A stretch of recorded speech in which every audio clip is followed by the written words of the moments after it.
G'day folks, Okie Doke here and welcome back to another compact review. Today I'll be talking about a vintage classic, Ernest Hemingway's A Farewell to Arms. And just be mindful, there could be spoilers in this review. Written in 1929, I believe it was his third novel, and he became financially independent from this book. A Farewell to Arms is a love story basically during World War I. The story is based on his own memories when he was an ambulance driver for the Italian army. Reading it so many years after it was written is a little bit strange because it's sort of written like an old movie, like you're watching an old movie, say Gone with the Wind or something like that.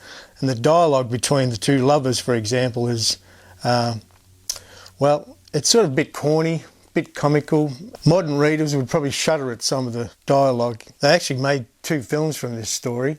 One in 1932 starring Gary Cooper and Helen Hayes, and then in 1937 starring Rock Hudson and Jennifer Jones. As I read it, I sort of imagined characters from Gone to the Wind, Scarlett and Rhett, talking to each other in that sort of tone, sort of like this. I can't really do the voices, but anyway, the characters being the nurse Catherine Barclay and ambulance driver Frederick Henry. And you call me Catherine, Catherine. We walked away and we were stopped under a tree. Say, I've come back to Catherine in the night. I've come back to Catherine in the night. Oh, darling, you have come back, haven't you? Yes. I love you so, and it's been awful. You won't go away. No, I'll always come back. Oh, I love you so. Please put your hand there again. Wonder where. The war scenes were fairly vivid. He himself got injured in his legs, and he talks about how the injury is. And it's a little bit comical when the doctors are looking at his knee and talking about how they might fix it and how long it's going to have to take. And then he gets another opinion, and that doctor says he can fix it the next day, whereas the others are talking about 3 to 6 months. There was some dialogue that made me smile, even laugh a little bit. There's a dialogue here between a guy that can do some opera singing, and it goes on like this. There's a few of them talking. Of course, you've never heard me sing, he said. When will you sing here? I'll be at the Scala in the fall. I bet they throw benches at you. Did you hear how they threw benches at him at Medina? It's a damn lie. They threw benches at him. I was there. I threw 6 benches myself. You're just a wop from Frisco. He can't pronounce Italian. Everywhere he goes, they throw benches at him. I'd like to be there to see how they throw benches at you. You can't sing Italian. He's a nut. All he knows how to say is throw benches.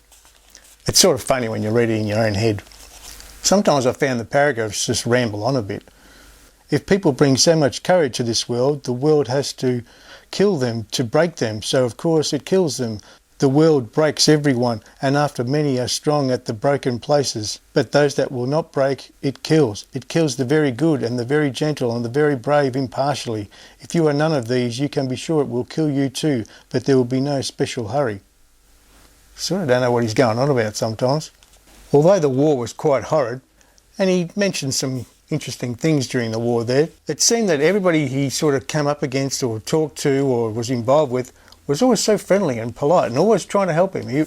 To me, he seemed very lucky. He was always getting helped out with people offering him money and services and items to help him along the way. Except there was one nurse that didn't like him too much, and she was sort of like that matronly type person that you always find in certain hospitals that give people a hard time. But then, after all that good stuff happening and Catherine becoming pregnant and them having a nice time up in the hills, living in a lovely place in Switzerland once they got away from the horrible war front, she has the baby via caesarean and the baby's dead. And not only that, she bleeds to death. And then the story just finishes like that. Just ends. It's quite a tragic story in the end, like so many love stories are. On the back of the book, the blurb says, in 1918, Ernest Hemingway went to war. He volunteered for the ambulance service in Italy, was wounded and twice decorated. Out of his experience came A Farewell to Arms. Hemingway's description of war is unforgettable. He recreates the fear, the comradeship, the courage of his young American volunteer and the men and women he meets in Italy with total conviction. But A Farewell to Arms is not only a novel of war. In it, Hemingway has also created a love story of immense drama and uncompromising passion. It's quite true. This really is a love story, and once you get past all the lovey-dovey talk, the story itself is quite interesting. As far as a story that today's readers might pick up, I don't know if they'd really find it that interesting, but the way it's written could be a bit of a challenge to younger people especially. As I said before, it was written in 1929, and Hemingway wasn't a prolific writer in my mind, but he did write quite a few things, and he made a living off it. And people liked his work, and I can imagine people at that time really enjoying this sort of stuff. Anyway, I do recommend it's worth a read, and maybe I'll get round to reading another Hemingway book.